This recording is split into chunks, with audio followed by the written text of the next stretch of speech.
contoh soal yang di stasiun PBF kemarin. Di sini kan ada surat pesanan dari apotek farmasi USU yang ditujukan kepada apoteker penanggung jawab di PT Kimia Farma. Nah, di sini eh, berdasarkan instruksinya, yang pihak apotek ini memastikan harus mengkonfirmasi ulang apakah obat yang dikirimkan dari PT Kimia Farmanya ini sudah sesuai dengan surat pesanan atau tidak. Jadi di sini pihak apoteknya bisa langsung nelpon sama pihak PBF atau mendatangi langsung dengan menyampaikan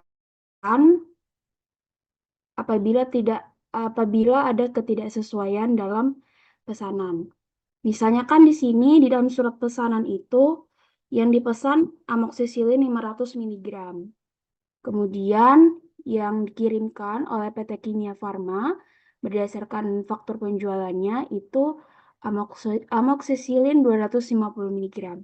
Nah, jadi di sini pihak apotek bisa mengkonfirmasi ketidaksesuaian obat yang diterima dengan cara yang pertama eh, mengucapkan salam,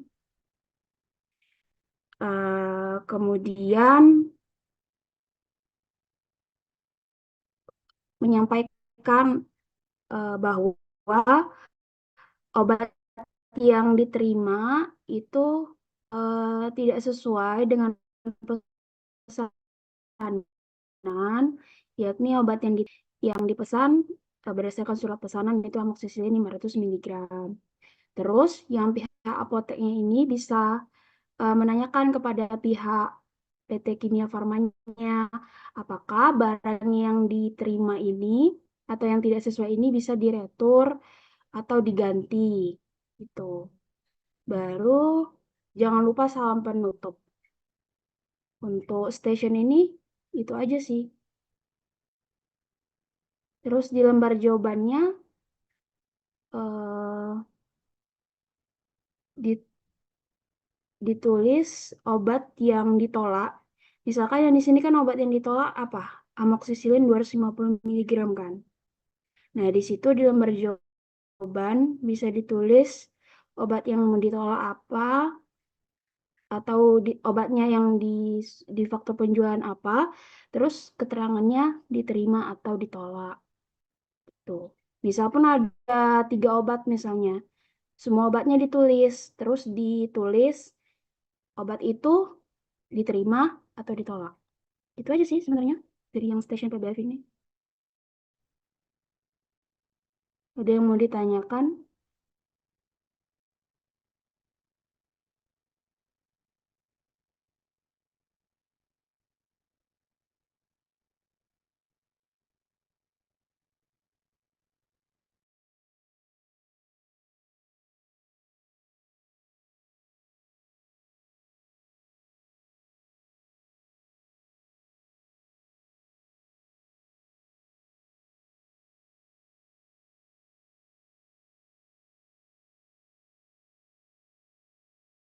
Izin Kak, sepertinya tidak ada Kak. Oke, kita lanjut bahas soal stasiun selanjutnya. Ya, ini contoh form penerimaan atau penolakan. Ya, jadi dituliskan nama obatnya, bentuk sediaan, nomor batch atau nomor registrasi, ditolak atau diterima, terus alasan penolakannya apa kalau misalnya dia ditolak. Oke, next.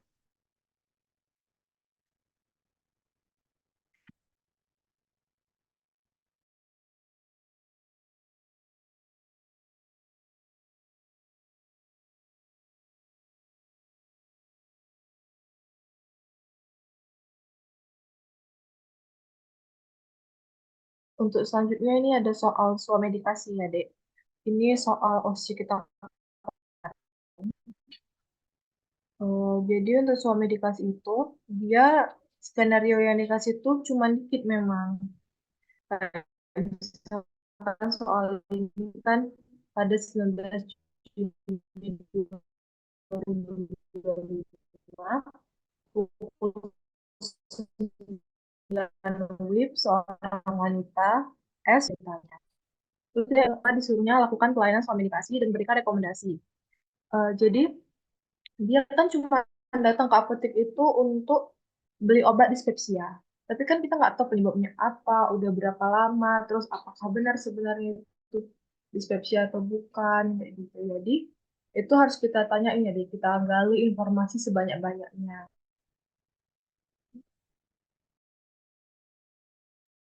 Nah, baru seperti yang diajarkan di lab juga, kita ngasih rekomendasi obatnya itu nggak hanya satu, kayak gitu. Kita kasih rekomendasi obatnya itu minimal dua, terus kasih tahu juga cara pakai obatnya itu gimana, eh, harganya itu berapa, kayak gitu. Nah, kemarin kan obat yang ada di station itu kan ada tiga kan ya, omeprazol kapsul, polisilen tablet punya, sama antasida. Nah, eh, kalau untuk dispepsia itu kan dia masih kayak gejala kayak eh, perut terasa penuh, yaitu begah atau banyak sendawa gitu kan. Jadi kan harusnya antasida sama polisi untuk jawabannya. Tapi kemarin masih ada yang jawabnya itu omeprazol. Kan di lab juga udah dipelajari kan, omeprazol itu kan termasuk golongan PPI yang biasanya itu dikasih untuk luka lambung.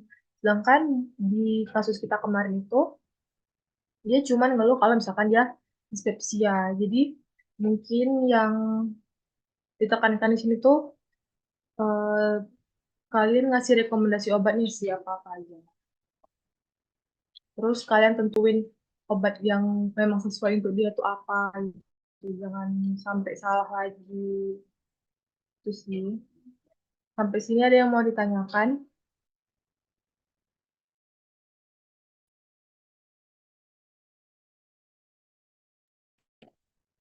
Izin bertanya, Kak. Ya, Dek. Berarti kalau misalnya jawabannya polisilen ataupun antasida itu termasuk benar ya, Kak? Iya, termasuk benar. Karena kan eh, di, di lab juga kemarin udah diajarin kan kalau misalkan kita ngasih dua rekomendasi obat. Berarti kalau misalkan dia pilih salah satu ya benar gitu. Nggak harus dua-duanya. Jadi untuk Oke. suami dikasih ini jawabannya itu nggak hanya satu ya, bisa jadi dua jawabannya. Bisa jadi obat A atau obat B. Pokoknya tergantung yang skenario dia sih, dia mau beli obat apa kayak gitu. Udah. Ada lagi yang mau ditanyakan?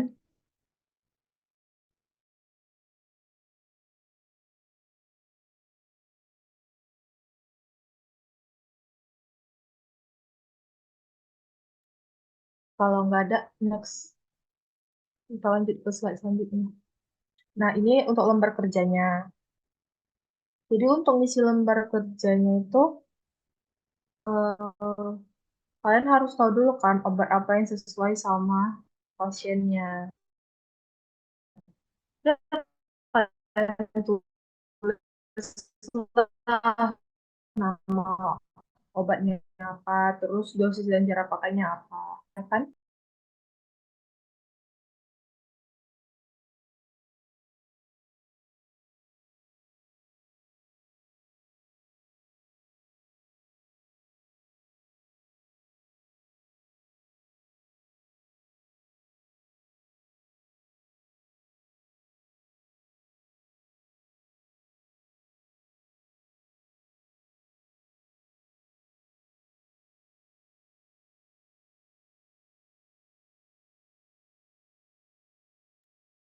Nah, selanjutnya ini soal screening resep.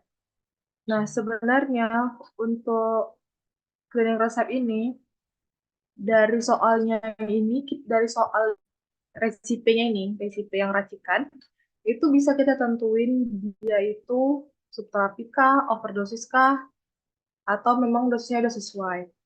Kemarin di station ini yang paling banyak salah sih, Dek. Karena ada yang buat obat ini, obat apa ya, obat paracetamol, CTM itu yang terapi gitu banyak.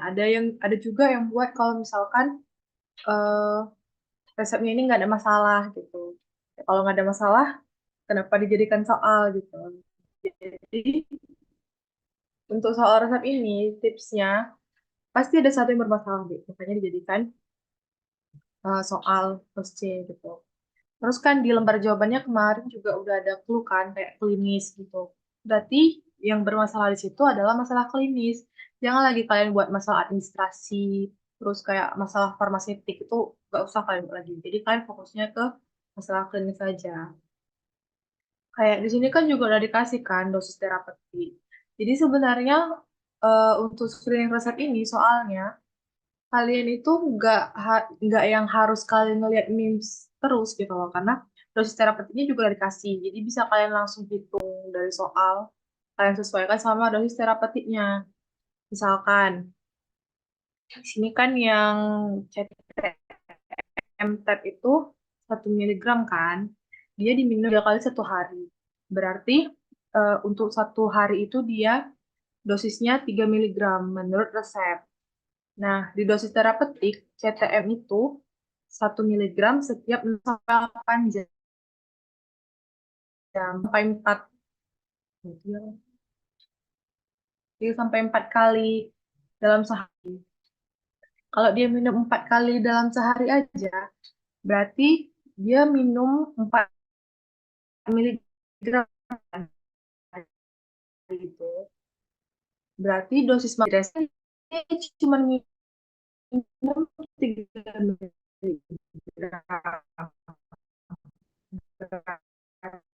Jadi dosisnya sesuai kan, nggak ada masalah pasiennya. Jadi kan di sini kalian berperan tuh sebagai apoteker. Jadi ada resepnya itu udah kalian terima lah, kalian lakukan screen yang datang ke pos. Itu juga harus diperhatikan.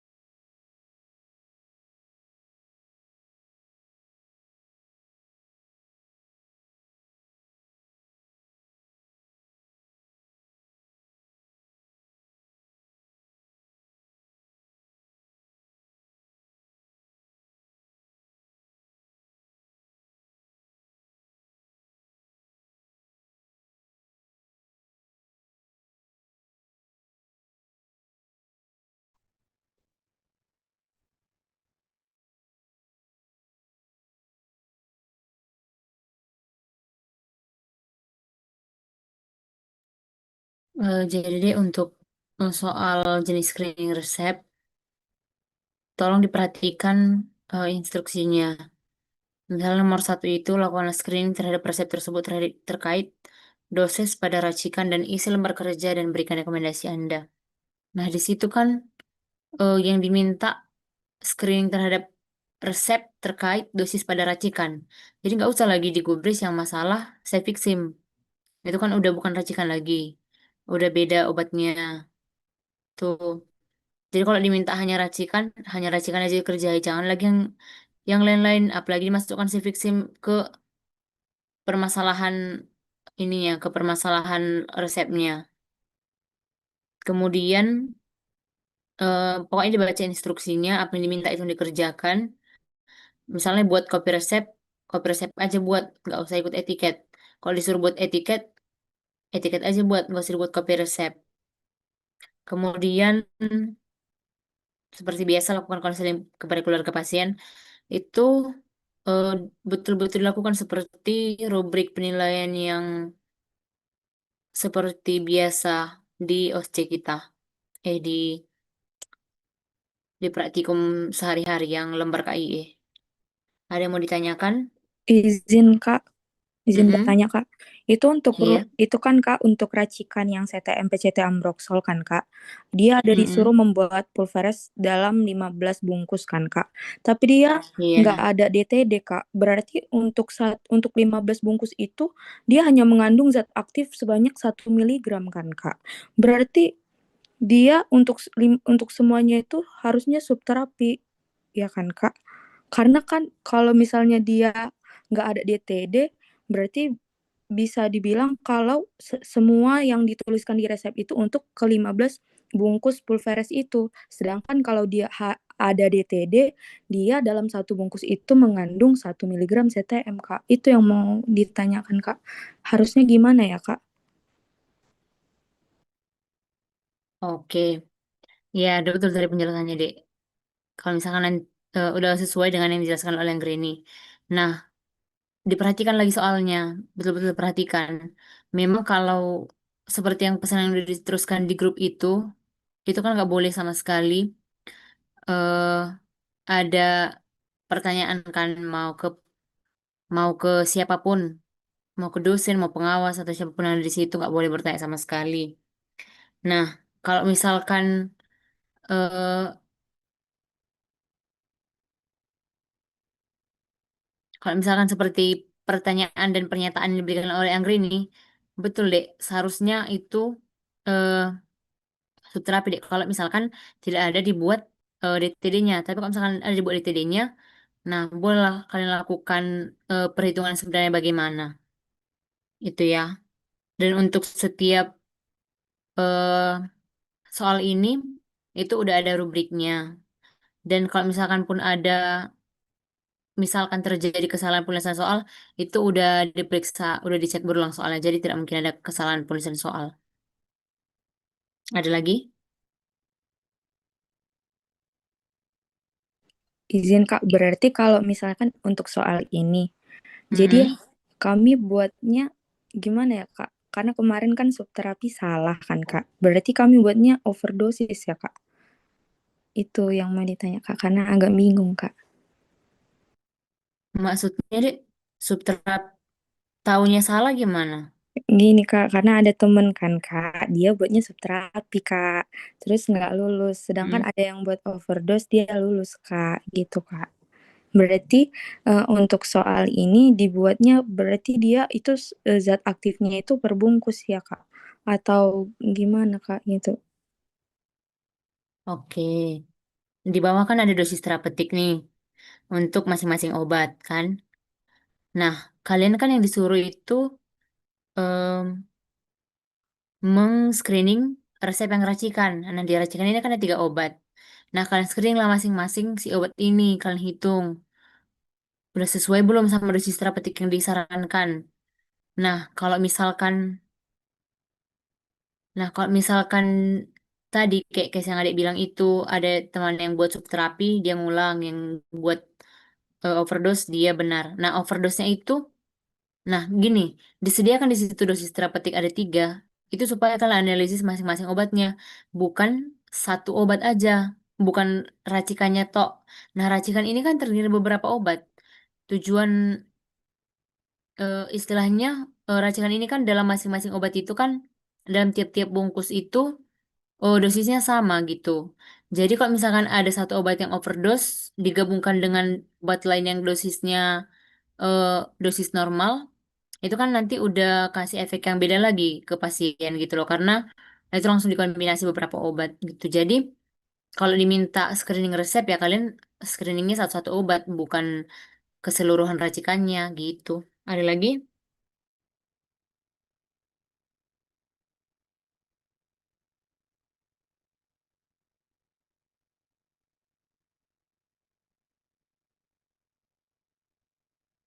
Iya.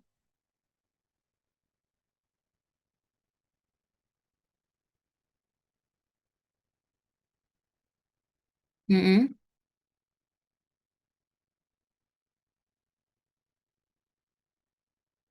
Iya, betul. Kemarin kan sudah diajarkan juga di lab. Kalau yang kalian buat di etiket dan kopi resep itu dosis yang sudah benar dan juga nama obat yang sudah benar Gitu. Jadi kalau misalkan kalian masih menuliskan copy resep ataupun etiket yang salah, ya berarti salah dong. Ada lagi? Oh iya Kak, mau nanya juga Kak, kan misalnya kan Hmm. dari screening ini ada yang salah Kak. Nah pada saat OSCE itu perlu Kak kita melakukan menghubungi dokter atau cuman kita tulis aja Kak rekomendasi hubungi dan rekomendasikan gitu Kak. Gimana dek? Pas ininya, pas Iya, pas OSCE-nya Kak. KIE. Iya Kak, kan ada misalnya yang salah nih Kak, satu obat dia Heeh. overdose. Nah, Mm-mm. kan kita buat penyelesaiannya kan hubungi dan rekomendasikan untuk menurunkan kan Kak. Nah, itu Iya. perlu kita lakukan hubungi dokter di depan pengawasnya atau nggak usah Kak? Di depan pengawasnya maksudnya di depan lawan KIE. Iya Kak, eh Lawan KIE kan itu kan dia pasien kan. Jadi Oh, seharusnya gimana? enggak, aku mau nambahin yang tadi jawab pertanyaan si Anggra ini. Kan Mm-mm. kita perlu nggak konfirmasi lagi ke dokter di depan pas KIE kan, pas KIE kan. Kayak yang Monica bilang tadi, yang lawan kita KIE itu kan pasien. Jadi kita bilang aja sama pasiennya, kalau kita udah konfirmasi ke dokter terkait dosis obat ini, kayak gitu. Jadi nggak perlu kita di depan penguji itu nelpon dokter lagi, karena kan instruksinya itu lakukan konseling kepada keluarga pasien, kayak gitu. Jadi kita bilang aja sama pasiennya kalau misalkan kita udah konfirmasi terkait dosis yang salah ini dan dosis yang diberikan ini udah benar, kayak gitu. baik Kak, terima kasih Kak. Ada lagi yang mau ditanya?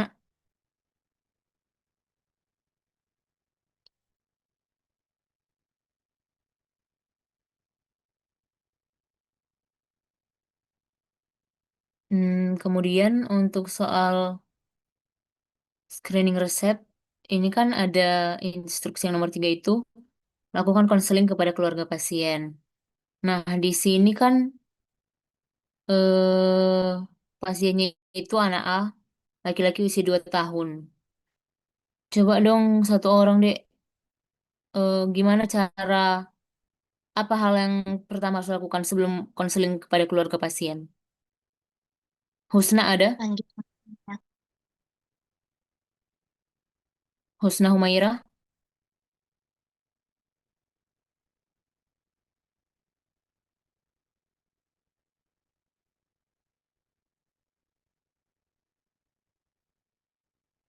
Ada Husna?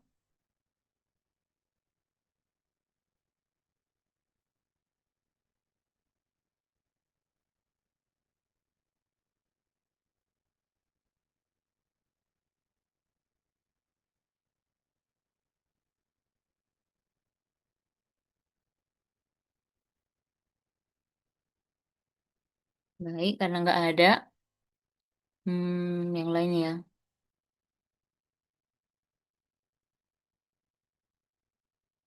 Kemarin yang dapat station screening resep siapa? Saya Kak, Boleh deh. Siapa tadi? Anggreni dapat ini Yang screen Greni. ya Kak. Yang Ibu Umbun. Enggak Kak, saya sama Kak Siti Raisya. Oke, coba apa hal yang harus dilakukan konseling sebelum konseling kepada keluarga pasien? Sebelumnya kan kita lakukan screening, lalu yang sebelumnya copy resep, lalu dipanggil Mm-mm. dulu pasiennya kan Kak. Mm-mm. Baru dipastikan bahwasanya keluarga atau pendamping dari pasien anak, karena pasiennya masih anak-anak Kak. Mm-mm.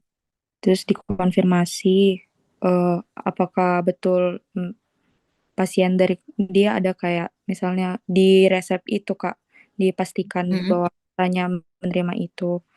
Terus Heeh. eh, bisa dijelaskan untuk apa indikasinya, cara penggunaan, ditanya dulu three prime question Kak. Mm-mm. eh Apa ya, apakah dokter sudah memberitahu tujuan pemberian pengobatan, Heeh. cara penggunaan, harapan pengobatan.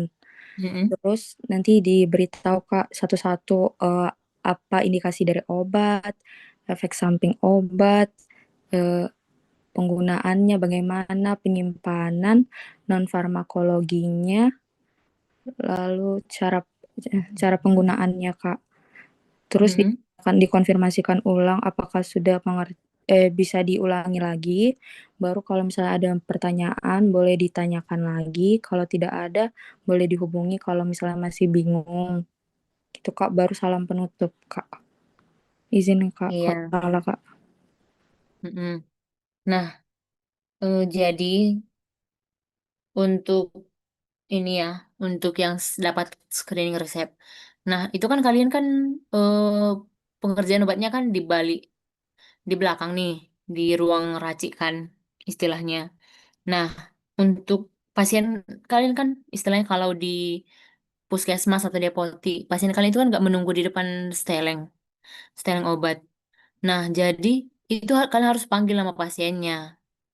Misalkan di case ini pasiennya A, laki-laki usia 2 tahun. Nah, nanti dipanggil pasiennya sama usianya. Misalkan pasien A usia 2 tahun. Nah, misalkan yang datang nanti itu, Nggak mau.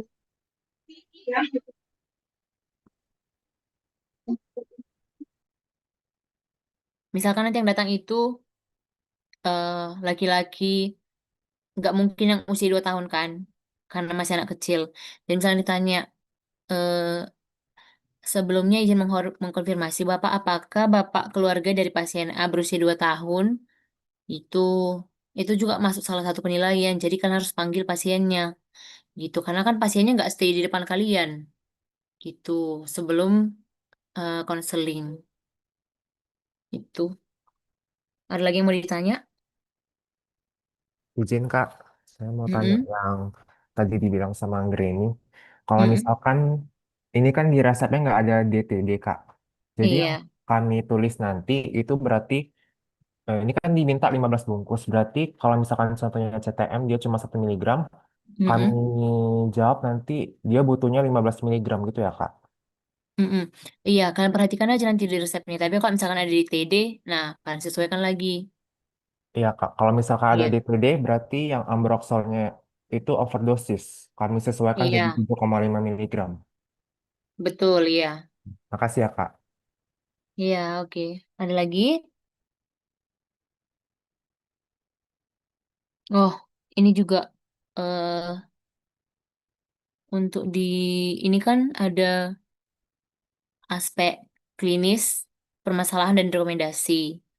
Nah, untuk di permasalahan ini dituliskan apa yang jadi permasalahan. Misalkan apakah kelebihan kah, apa kekurangan kah.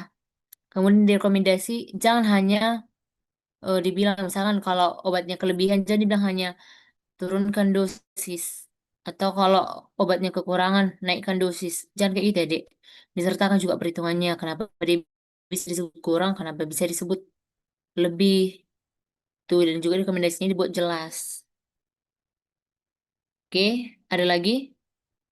Izin bertanya lagi Kak. Yang Iya. di kopi resep ini kan dia ditulis nama apotekernya Apoteker Raditya. Nanti pas kami KIP, Mm-mm. kami memperkenalkan dirinya sebagai Apoteker Raditya atau nama kami sendiri, Kak. Nggak apa-apa, nama kalian sendiri boleh. Raditya boleh. Terima kasih, Kak. Iya. Ada lagi?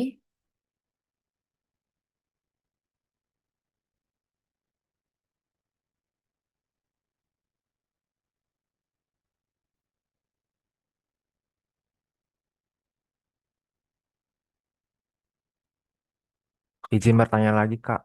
Iya. Yang soal medikasi, Mm-mm. itu kan nanti kita kayak nanya-nanya dulu kan, Kak. Pertanyaan seperti apa keluhannya, riwayat, dan sebagainya. Terus Iya. bilanglah udah masuk ke pertanyaan yang mengenai obat. Itu boleh nggak, Mm-mm. Kak? Kita kayak nanya dulu ke pasiennya, mau obat yang mana, baru kita jelaskan tentang obat yang dipilih oleh pasien. Atau kita harus jelaskan dulu semua obatnya dari awal sampai akhir, baru kita tanya ke pasiennya, mau obat yang mana.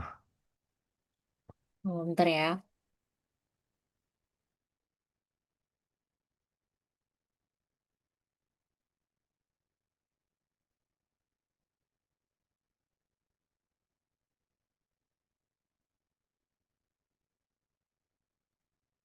Sebenarnya itu lebih baik kita kasih dulu penjelasan dari masing obatnya. Misalnya obat satu ini punya kandungan ini, obat satunya punya efek yang sama tapi kandungannya ada tambahan ini atau bagaimana. Terus baru eh, kasih tahu keunggulannya juga, baru kasih tahu harganya biar bisa milih gitu pasiennya. Oke, Kak, makasih.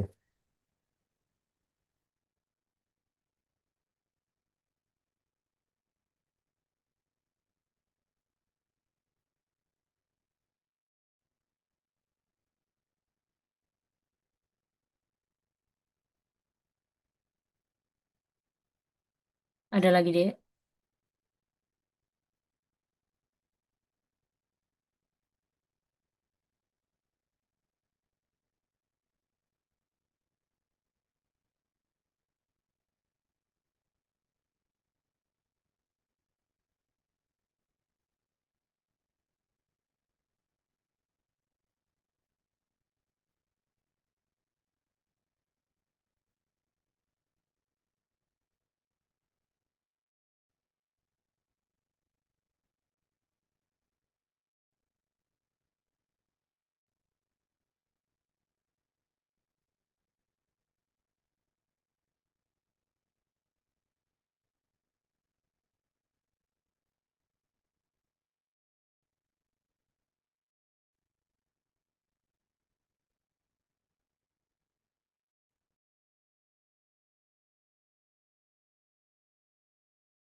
Oke, jadi mekanisme OSCE kita besok itu, OSCE dimulai pada pukul 9,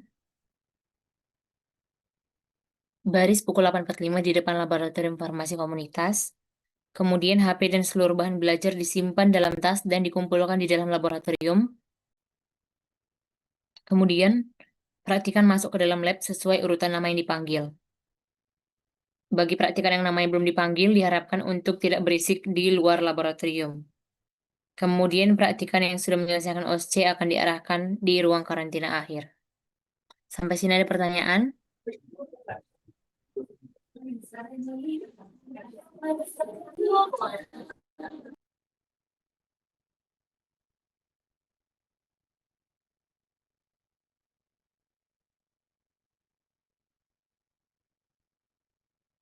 Baik, karena tidak ada pertanyaan, kita lanjut ke soal yang di list Digiform.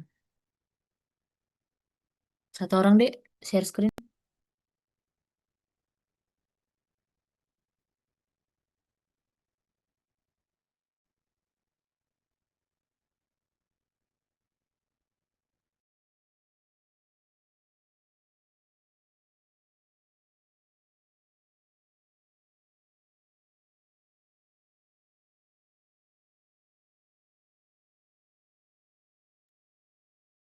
Untuk dress code-nya itu hitam putih ya, Dek, besok.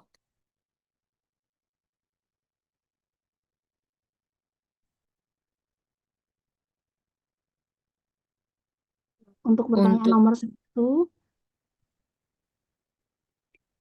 pertanyaan nomor satu, untuk surat pesanan dikasih ke PBF enggak? Surat pesanan itu dikasih ke PBF ya. Terus ngasihnya ke PBF itu bisa kita konfirmasi dulu lewat telepon bahwa kita mau melakukan pemesanan. Baru nanti kirimnya bisa lewat misalnya email ataupun langsung eh, ke PBF-nya langsung antar surat pesanannya. Terus semisal nanti orang PBF-nya sudah mengirimkan dan barangnya yang nyampe itu nggak sesuai, kita bisa lakukan konfirmasi lagi lewat via telepon atau misal pun orang PBF-nya langsung datang ngasih barangnya, langsung misalnya ke apotek, di situ bisa langsung konfirmasi secara langsung. dengan staf ataupun kurir yang mengantar obat-obatan yang dipesan gitu.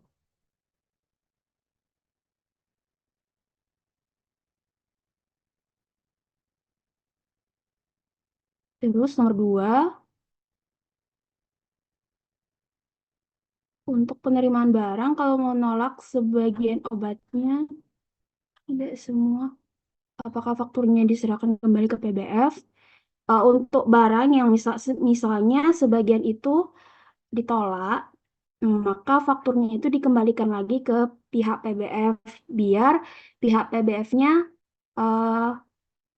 sebagai pertinggal juga lah untuk pihak PBF-nya mana barang-barang yang tidak sesuai biar dikirimkan lagi faktur yang terbaru.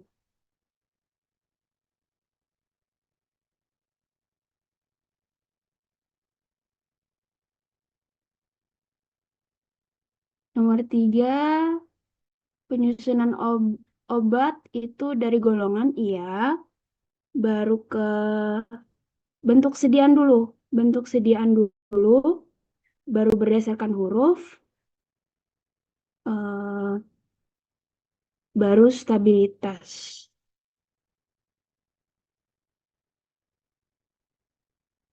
Sebenarnya bisa juga dari golongan, baru bentuk sediaan, baru stabilitas. Stabilitas itu kan maksudnya ada yang disimpan di kulkas atau di kayak suhu ruang aja, baru nanti diurutkan lagi berdasarkan hurufnya.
Untuk pertanyaan nomor 4, untuk Suamed berarti dosis, cara pakai, efek samping, tinggal lihat di kemasan obat.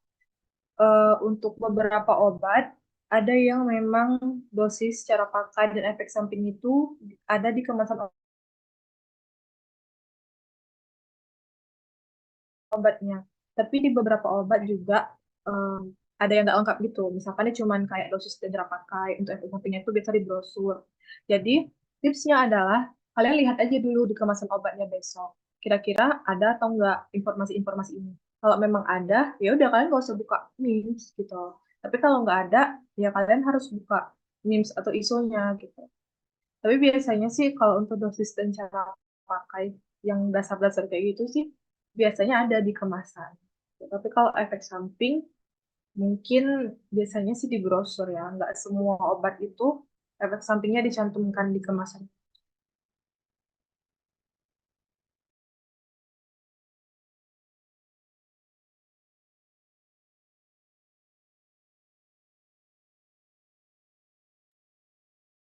Untuk pertanyaan nomor 5, kayak yang tadi udah dijelaskan, kalau misalkan ada obatnya yang nggak perlu itu, ya nggak kita kasih deh. Walaupun kita KIE-nya ke pasien, tapi itu kan dengan anggapan kita udah konfirmasi ke dokter bahwa misalkan obat ini tuh nggak butuh, nggak ada indikasinya gitu kan.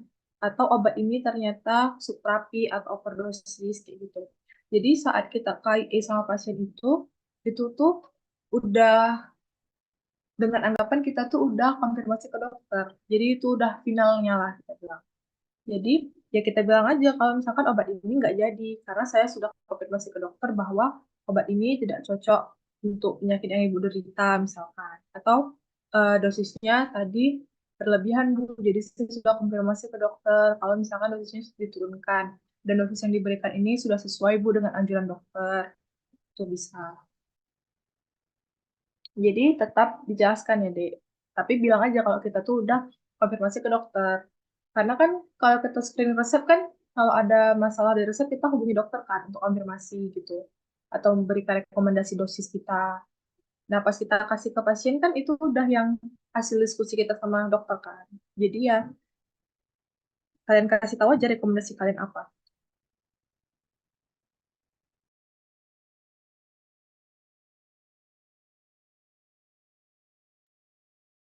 Untuk yang nomor 6, tadi di PowerPoint juga udah dijelaskan.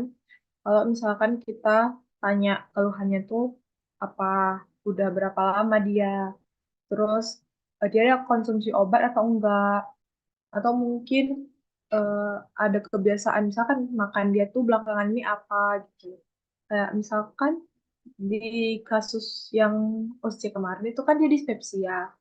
Ya kita tanya udah berapa lama dia ngalamin ini, apa aja gejala yang dia alami gitu. Ada nggak dia pakai obat untuk ngobatin si dispepsia dia ini? Kalau ada tuh, dia obat apa yang dipakainya gitu. Itu sih, Dek. Pokoknya cari tahu sebanyak-banyaknya lah gitu. Supaya obat yang kita kasih tepat gitu.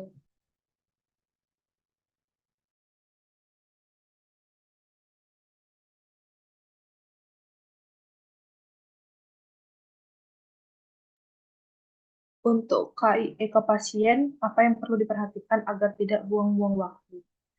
Kalau KIE ke pasien, ini sih deh bahasanya tuh nggak perlu yang baku-baku kali jadi kalian nanya aja santai misalkan dokternya udah ngasih tahu ini belum Bu, dokternya udah ngasih tahu harapan terapinya belum, atau gabungan aja juga bisa sih treatment question itu nggak ada masalah juga.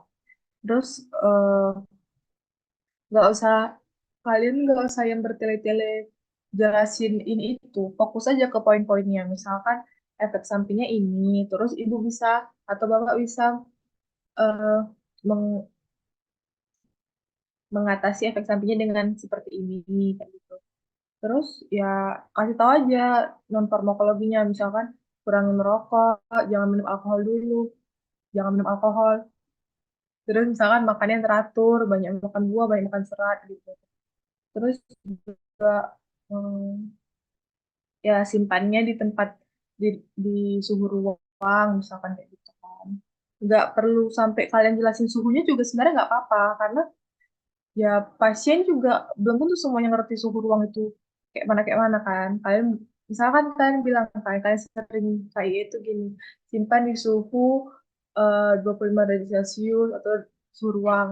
Kalian bilang aja suhu ruang atau di ruangan yang kering, kalian bilang kayak gitu. Itu juga udah nggak udah bisa sih. Karena eh, istilah-istilah yang terlalu kayak istilah-istilah yang medis itu tuh juga nggak semua pasien ngerti kan. Jadi kita beranggapan bahwa pasien ini orang awam. Jadi ya santai aja banyak nggak apa-apa gitu biar nggak banyak buang waktu juga kan.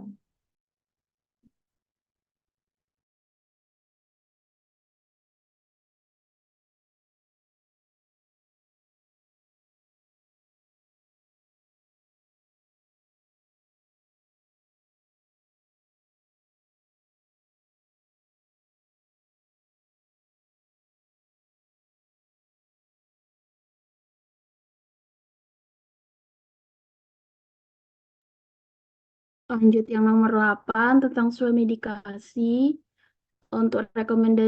Untuk merekomendasikan obat, kita perlu edukasi dulu tentang obatnya, baru kita kasih pilihan sesuai dengan harganya.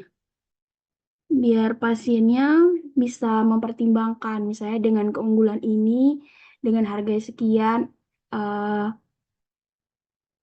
efisien nggak gitu.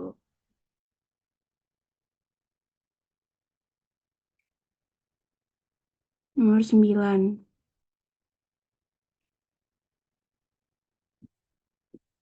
kalau nggak nemu obatnya di MIMS. Emangnya kemarin pas OSCE nggak ketemu obatnya di MIMS?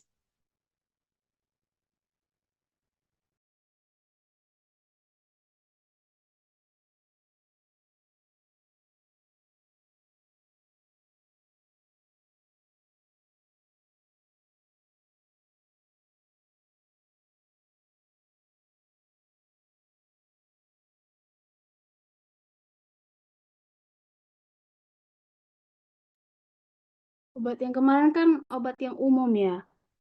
Jadi nggak mungkin lah nggak ada di MIMS. Tapi misal pun ketemu dengan obat yang misalnya nggak, misalnya nama obat dagang yang punya beberapa zat aktif, kita bisa cari dari zat aktifnya. Bisa juga. Kalau semisal nggak nemu. Nomor 10.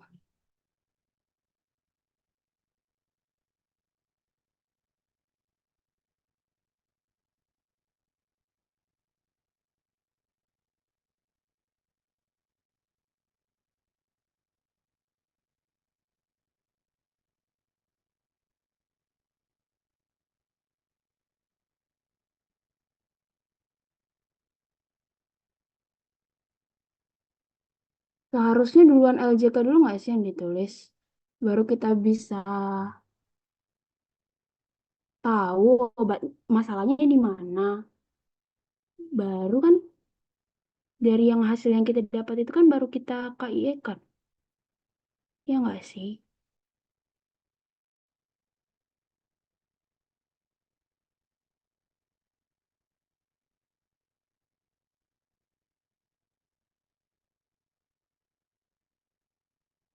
Ya nggak?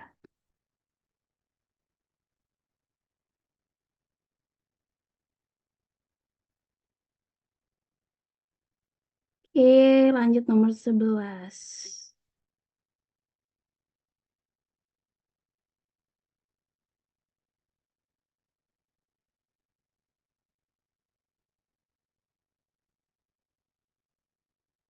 Misal ada 3 atau 4 obat punya efek samping.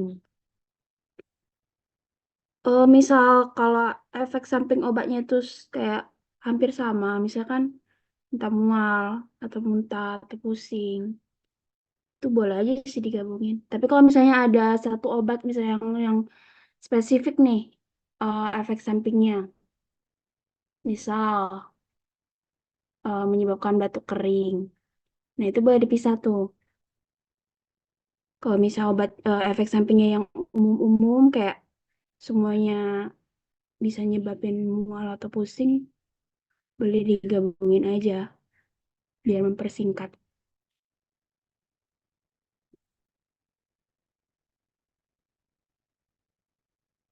12. Dalam suatu indikasi, apa hal yang harus dipertimbangkan atau dilihat untuk memilih obat yang sesuai jika obat tersebut indikasinya sama dan golongan obatnya bebas selain dari harga. Bisa juga dari pasien. Misal pasiennya anak-anak, misal pilihan obatnya itu ada tablet atau sirup. Eh, eh, kita bisa kasih tahu misalnya untuk memudahkan anak ibu misalnya meminum obatnya bisa digunakan sirup gitu. Selain itu,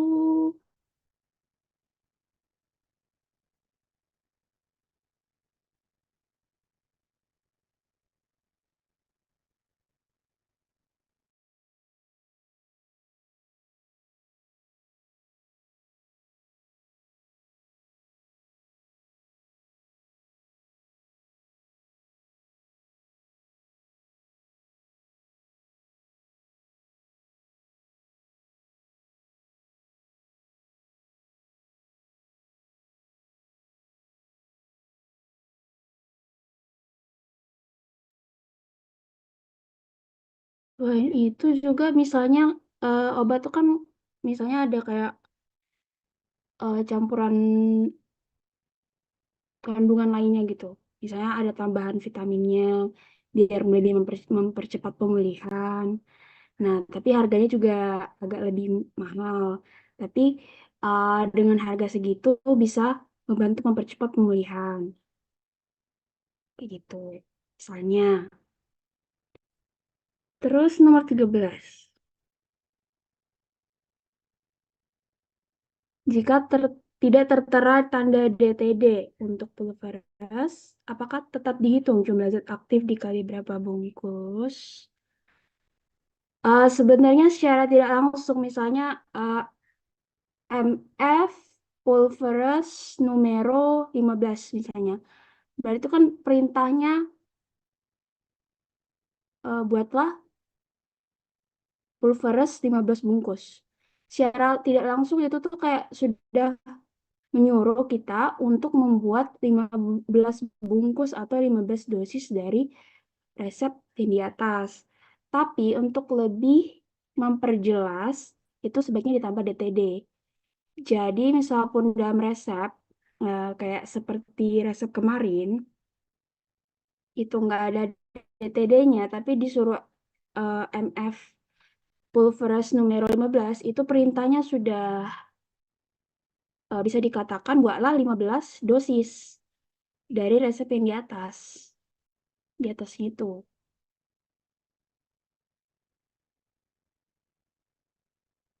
Tapi lebih baiknya nanti kalau di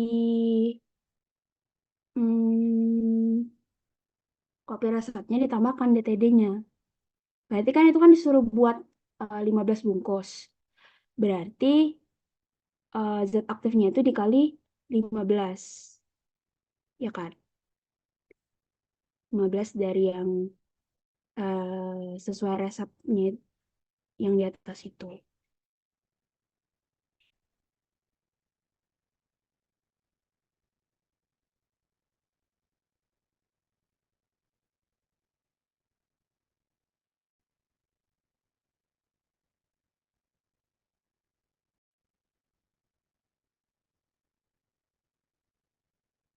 Ya, jadi meskipun tidak ada DTD-nya tetap dikali sesuai jumlah yang diminta. Tapi lebih baik untuk memperjelas itu ada kalimat DTD-nya. Oke.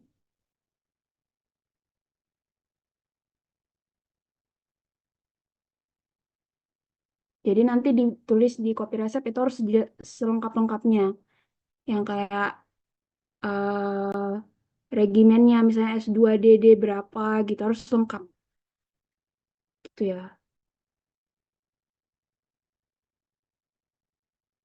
14. Tipe soalnya kayak kemarin. Tipe soalnya kayak kemarin. Ada Swamed, PBF, sama resep. Cuman soalnya ada yang beda, ada yang ya diubah-ubah sedikit lah.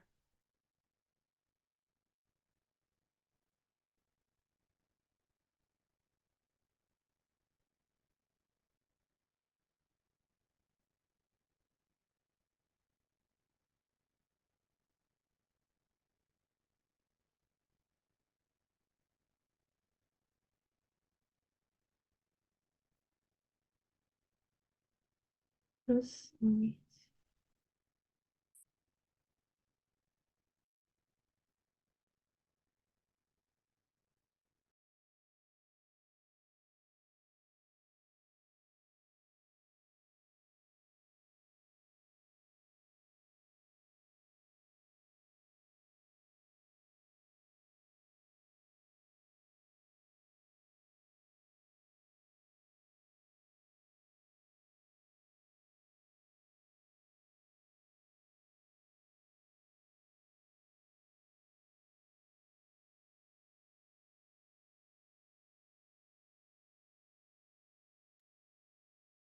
nomor 15 ini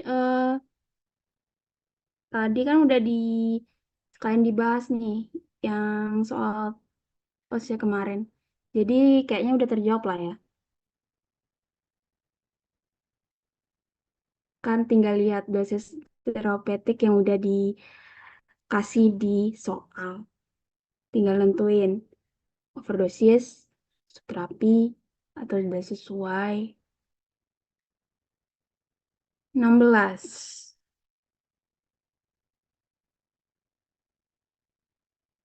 Screening resep. Pertama kan kalau misalnya screening resep itu kan harus terutama dalam masalah klinis kita harus tahu dulu dosisnya udah sesuai atau belum.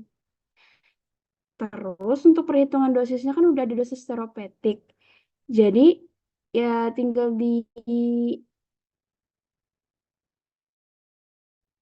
aja dengan misalnya berat badannya biar tahu dosisnya sesuai atau enggak. Kan udah ada juga bantuan pakai kalkulator. Baru tinggal pindahin ke klinis di permasalahan misalnya obat ini overdosis. Rekomendasi misalnya turunkan dosis menjadi sekian-sekian. Itu kan. Baru copy resep. Kebanyakan kan obatnya itu kayak cuma sedikit yang dirubah. Misalnya satu obat aja yang bermasalah. Terus bagian dari resep lainnya itu kan tinggal disalin aja di copy resep.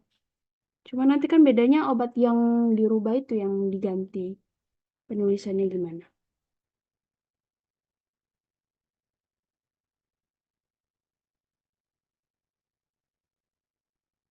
Dan kalau KIE ya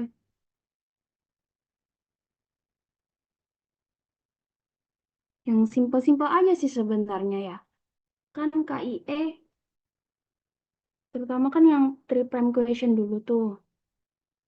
Baru eh, sebutkan indikasinya ini obat apa, untuk apa. Diminum misalnya 3 kali sehari. Yang singkat-singkat aja sih sebenarnya.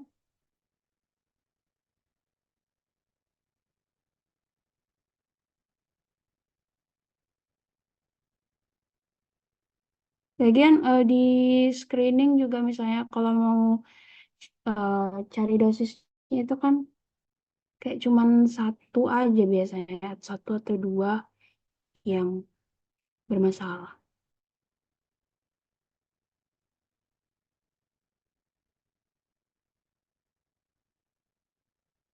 17.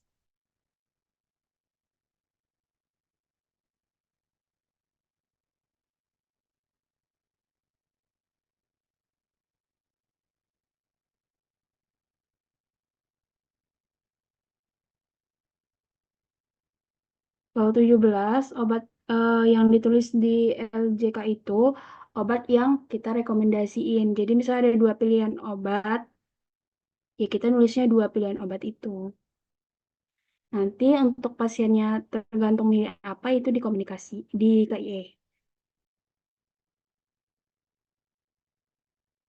Soal selanjutnya sudah dijelaskan tadi yang bahas post kemarin.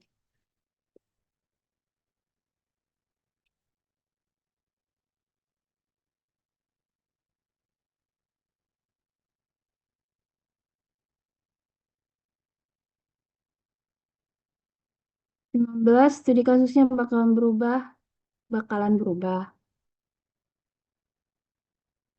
Tapi ya konsepnya sama kayak gitu. Swamed atau PBF atau screening.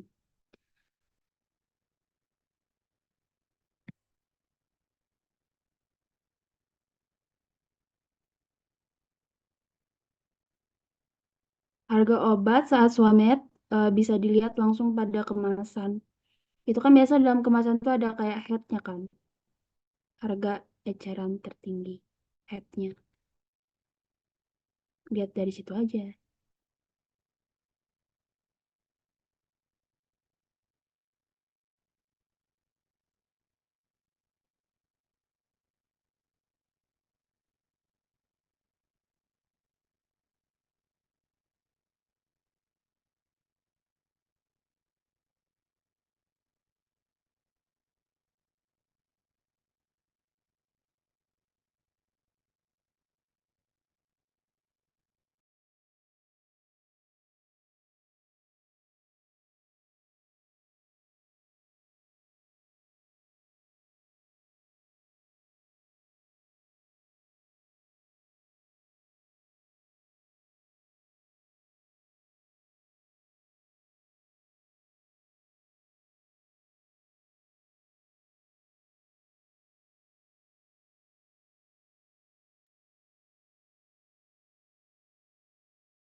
Yang nomor 20 untuk masalah klinisnya kalian fokus ke perhitungan dosis saja. Apakah dia overdosis, subterapi atau sesuai. Kecuali ditanya kalau ada DRP-nya segala macam. Jadi fokus ke dosis aja. Dia subterapi, overdosis atau udah sesuai. 21 tadi udah dijawab, bisa untuk mempersingkat waktu bisa langsung digabung aja.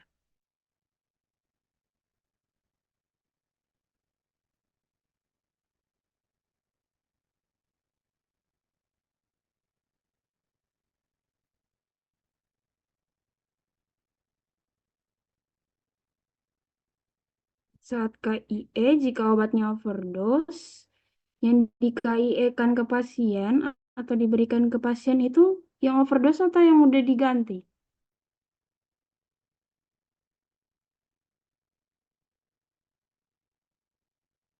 Ayo, yang salah atau yang udah diganti ya? Mungkin kita ngasih yang salah, yang udah jelas-jelas overdose.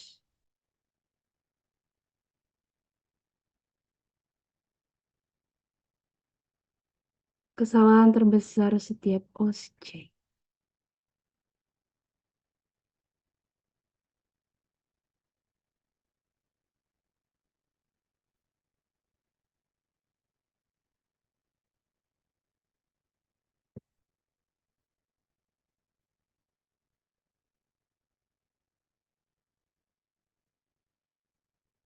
Kalau di stasiun PBF sendiri kemarin itu kesalahannya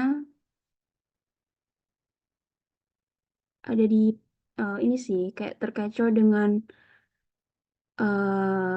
obat yang tersedia itu salah ngitung jumlahnya atau kurang teliti dalam melihat fraktur ataupun obat yang diterima.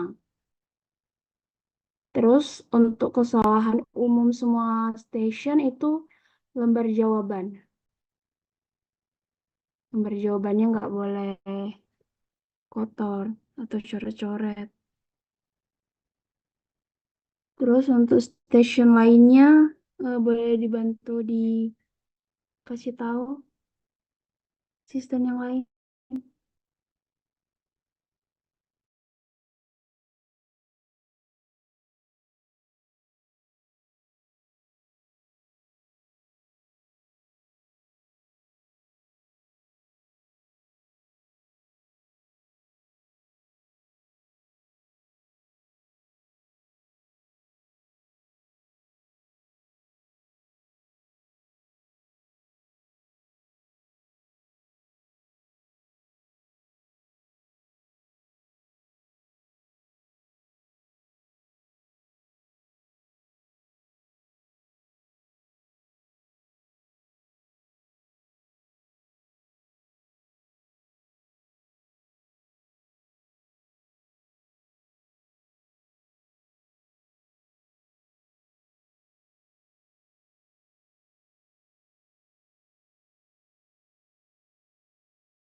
Lanjut dulu ya, nanti dijelasin.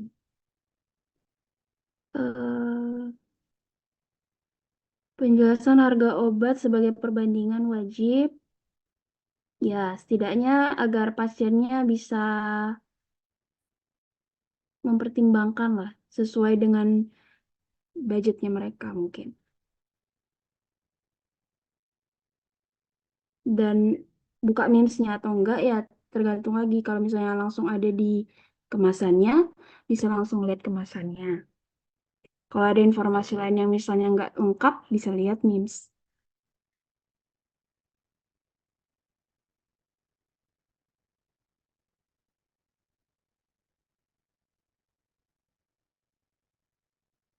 Harus sampai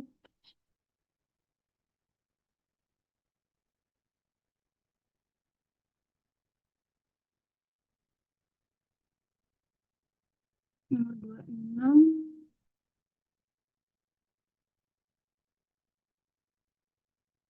Ya, kita eh, sebatas merekomendasikan. Nanti kan pasiennya yang kita suruh pasiennya milih. Jadinya mau yang mana Bu obatnya.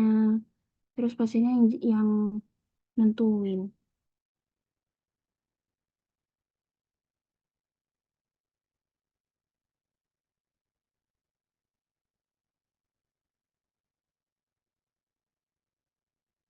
Untuk konseling suami medikasi itu yang pertama kita harus gali informasinya dengan benar-benar agar kita tahu sebenarnya obatnya kita tuh boleh ngasih obat ke pasiennya atau kita ngasih obat ke pasiennya atau sebenarnya nggak perlu ngasih obat ke pasiennya.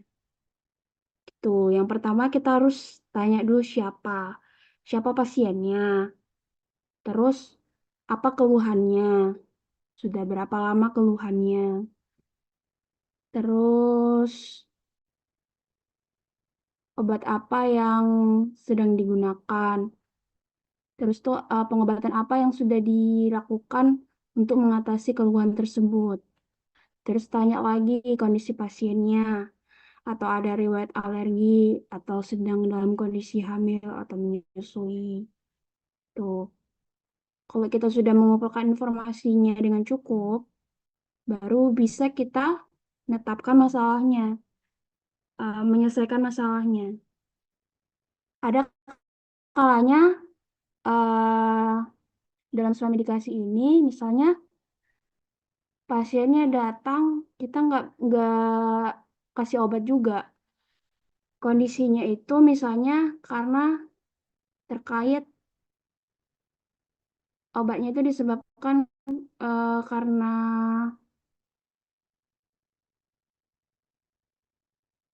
efek dari obat yang sedang diminum. Misalnya kayak pasiennya itu sedang minum antibiotik nih. Nah, terus pasiennya datang ke apotek mengeluhkan ruam-ruam. Karena kita sudah menggali informasi kalau eh, si pasien ini sedang mengonsumsi antibiotik, kita bisa kayak mikir kalau misalkan kemungkinan ruam-ruam yang diderita itu disebabkan oleh pasiennya misalnya alergi antibiotik itu.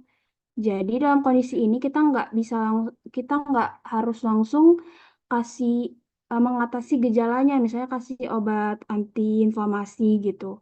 Kita bisa rekomendasiin ke pasiennya itu sebaiknya konsultasi lagi ke dokternya terkait antibiotik yang diterima. Tuh, apakah terjadi alergi itu ya. Jadi nggak semua kita layani dalam sesuai medikasi.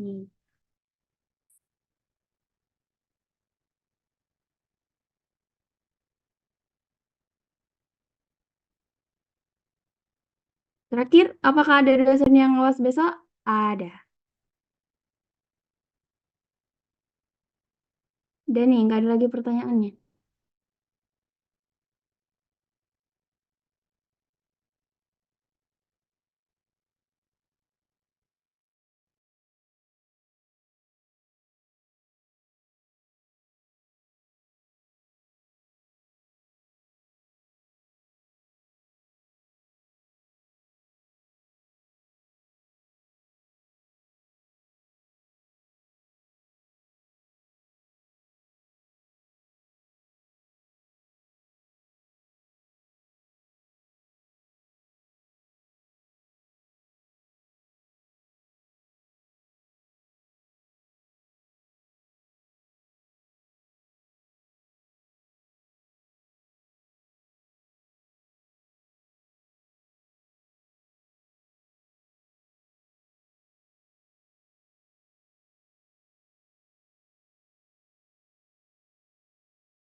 Nanti boleh stop share dulu biar di share screen yang perhitungan resep screening.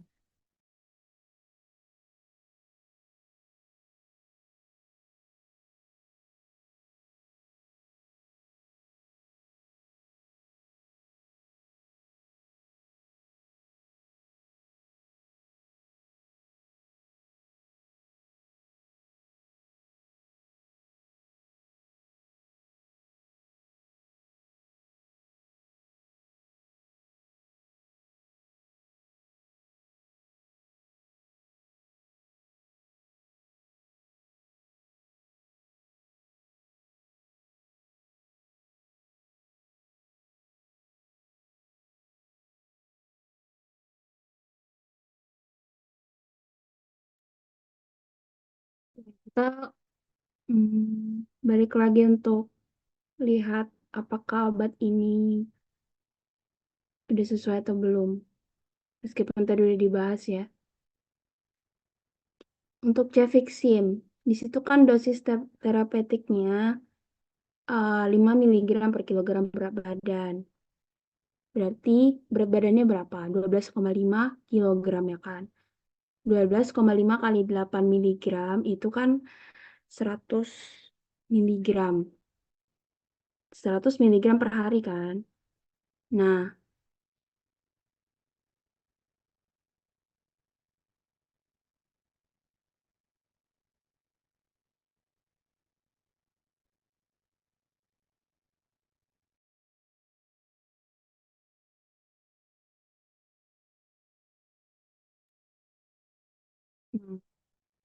dalam per hari itu 100 miligram. Tapi kita harus tahu dulu Cefixim ini kekuatan sediaan itu berapa. Cefixim ini 100 miligram per 5 mili biasanya. Nah, kan ini karena dia di dosis terapeutiknya itu per harinya maksimal 100 miligram. Berarti kalau misalnya dia diberikan dalam 12 jam, berarti itu kan 2 kali sehari.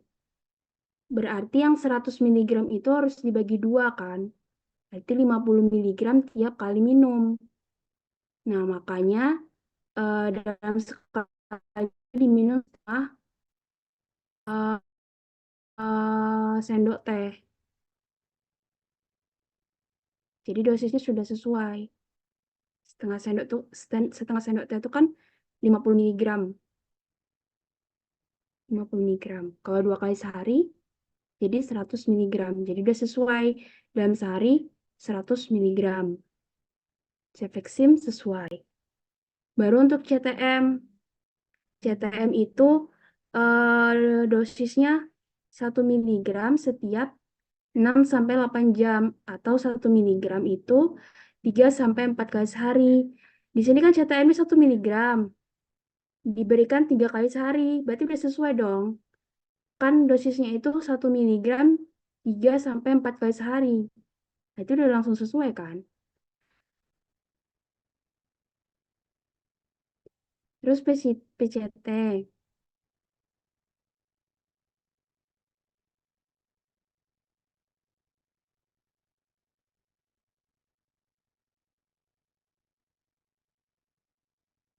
PCT di sini dosis terapeutiknya 3,5 kali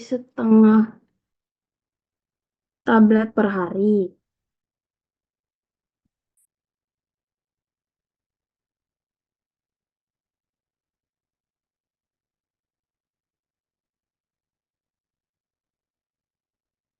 Setengah tablet per hari.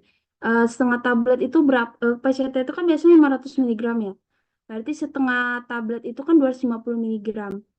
Setiap pemberian itu 250 miligram. Ini durasi pemberiannya 3 kali sehari. Jadi sudah langsung pas. Jadi 250 miligram 3 kali sehari. Jadi kayak nggak usah perlu dihitung-hitung kali gitu. Baru untuk Ambroxol, itu dosis terapeutiknya 3 kali 7,5 miligram per hari. Jadi dalam satu hari itu diminum 3 kali, sekali minumnya itu 7,5 miligram. Sedangkan di sini 3 kali sehari, tapi sekali minum 10 miligram. Tentu ini udah ketahuan overdosis.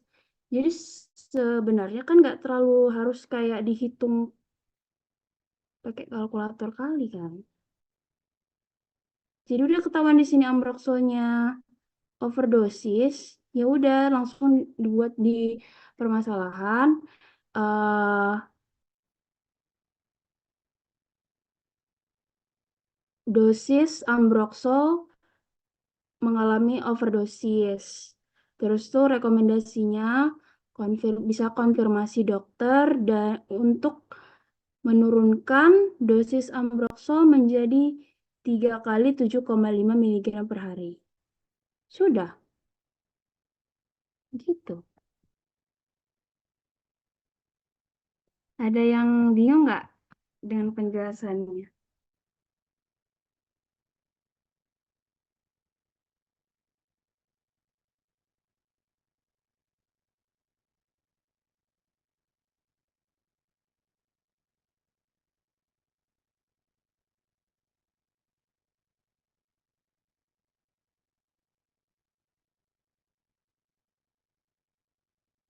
Paham ya? Terus di kopi resep juga tinggal disalin nih. Mulai dari Cefixim, S2DDCTH setengah PC sampai bawah. Sampai bawah ini tinggal disalin kan? Jadi tinggal ambroxolnya aja yang diganti jadi ambroxol tab 7,5 miligram. Sudah, itu aja sebenarnya. Lalu konseling.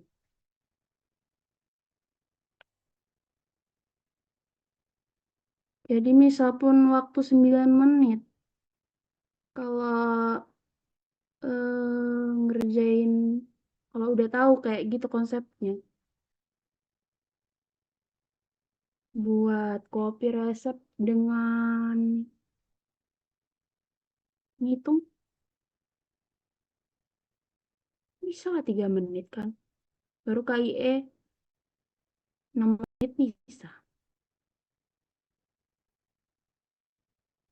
Bisa nggak kira-kira?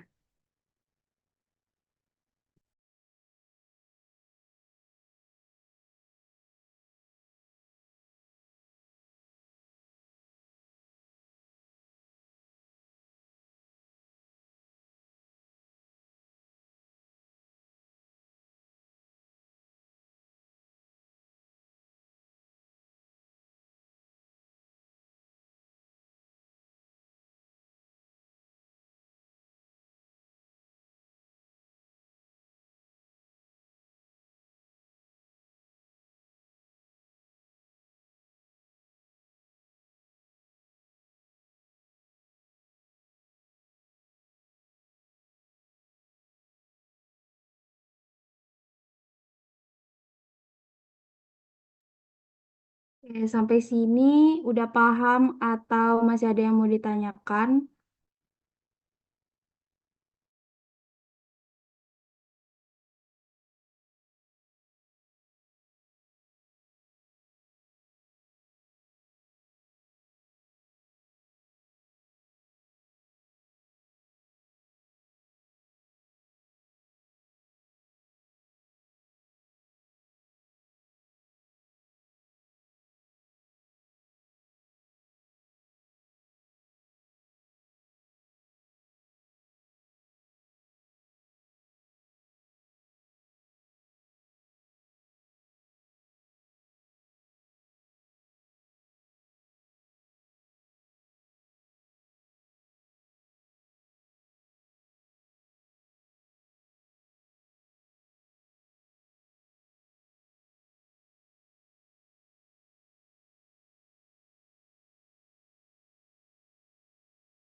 Oke, karena sudah paham semua, mungkin kita tutup tentoran pada malam ini dan semoga besok semuanya bisa menjawab soal OSC dengan baik. Oke. Dan semoga nggak ada OSC part 3 ya.